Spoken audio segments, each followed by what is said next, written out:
ایک بہت بڑے عالم گزرے ہیں، بہت بڑے ادیب، ان کا نام ہے علامہ جاحظ۔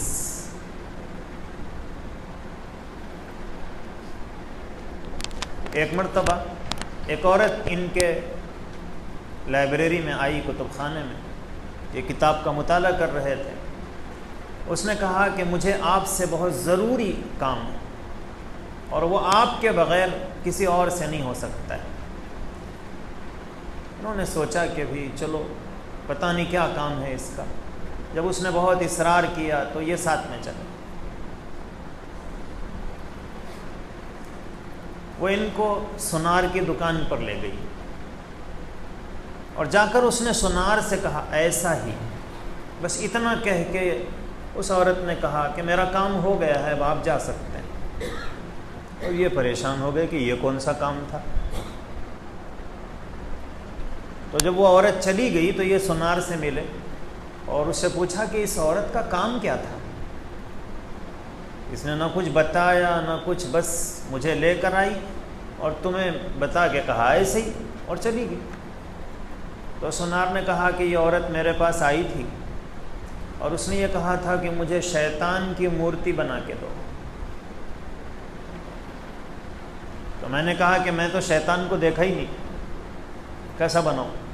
بولے ٹھہرو میں ابھی بتاتی ہوں۔ وہ آپ کو لے کر آئی ایسا ہی، وہ کتنے بد شکل تھے ہوں گے۔ علامہ جاحظ کے واقعات میں لکھا ہوا ہے، بادشاہ سے ان کا خاص تعلق تھا، بڑے آدمی تھے، بڑے علم والے۔ تو ایک مرتبہ جاحظ جب ملاقات کے لیے پہنچے تو بادشاہ نے پوچھا کہ جاحظ کیا ہم تم کو کوئی گفٹ دیں؟ علامہ جاحظ نے کہا کہ بادشاہ سلامت، ضرور، اگر آپ دیں گے تو قبول کر لوں گا۔ تو بادشاہ نے اپنی ایک باندی کو بلایا اور باندی بہت خوبصورت تھی اور کہا کہ جاحظ یہ باندی میں تم کو تحفے میں دے رہا ہوں۔ اب جیسے ہی اس باندی نے سنا کہ مجھے جاحظ کو تحفے میں دے دیا گیا، وہ پھوٹ پھوٹ کے رونا اس نے شروع کیا، چیخ چیخ کے وہ رو رہی ہے۔ اور بادشاہ بھی کچھ دیر تک اس کے رونے کو سنتا رہا۔ جب بہت دیر تک وہ روئی تو بادشاہ نے کہا کہ جاحظ میں نے تو یہ باندی تم کو دے دی تھی، لیکن یہ بہت رو رہی ہے، کیا میں اس کے بجائے کوئی اور چیز تم کو تحفے میں دے دوں؟ تو علامہ جاحظ نے کہا کہ بادشاہ سلامت، جیسی آپ کی مرضی۔ تو بادشاہ نے کوئی اور چیز گفٹ میں دی اور باندی سے کہا ٹھیک ہے جاؤ، جاحظ کو تم کو نہیں دے رہا ہوں۔ باندی چلی گئی۔ اس کے بعد بادشاہ نے کہا کہ جاحظ اصل بات یہ ہے کہ اس باندی سے، یہ باندی میری کوئی بات سن نہیں رہی تھی، تو میں نے اس کو سزا دینے کے لیے تمہیں گفٹ کر دیا تھا، اس لیے جب میں نے کہہ دیا کہ تم کو دے دیا تو اب وہ رونے لگی، تو میں نے سوچا کہ اس کو سزا کچھ دیر ملنی چاہیے، اس لیے خاموش رہا۔ جب وہ بہت دیر تک رو چکی تو پھر میں نے تحفہ چینج کر دیا۔ تو علامہ جاحظ نے کہا کہ بادشاہ سلامت، اگر ایسا تھا کہ اس کو سزا ہی دینا تھا تو آپ مجھے پہلے بتاتے۔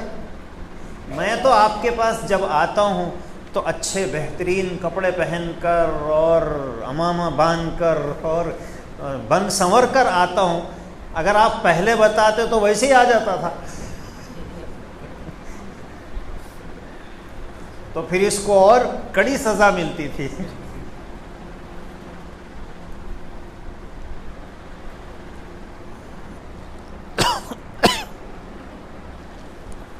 تو بعض بندے تو ایسے ہوتے ہیں کہ آپ ان کو دیکھ کے ان کو آپ اپنے بازو بٹھانا بھی پسند نہیں کریں گے، اپنے گھر میں بلانا بھی پسند نہیں کریں گے۔ اللہ کے رسول صلی اللہ علیہ وسلم فرماتے ہیں مدفوع بالابواب، یہ تو جاحظ تھے، علم کے پہاڑ تھے، لوگ ان کی علم اور ان کے مختلف عملی اور علمی صلاحیتوں سے واقف تھے تو لوگ ان کی قدر کر رہے تھے، لیکن ہر آدمی تو ایسا نہیں ہوتا ہے۔ تو اللہ کے نبی صلی اللہ علیہ وسلم فرماتے ہیں کہ دیکھنے میں شکل و صورت بالکل ایسی ہے کہ کوئی گھر میں بلانے کے لیے تیار نہیں ہے، بلکہ گھر سے ان کو ہٹا دیا جاتا ہے۔ اللہ کے نبی صلی اللہ علیہ وسلم فرماتے ہیں کہ اللہ کو اپنے ان بندوں سے بھی اتنی محبت ہوتی ہے جن کو ان کے جیسے انسان اپنے بازو بٹھانا پسند نہیں کرتے ہیں، لیکن جب اس میں اللہ کا تعلق پیدا ہو جاتا ہے اور وہ اللہ سے محبت کرنے والا بن جاتا ہے تو پھر لو اقسم علی اللہ لابرہ، کہ اگر وہ بندہ قسم کھا لے تو اللہ اس کی قسم کو پورا کر دیتے ہیں، اپنے کائنات کے نظام کو تبدیل کر دیتے ہیں۔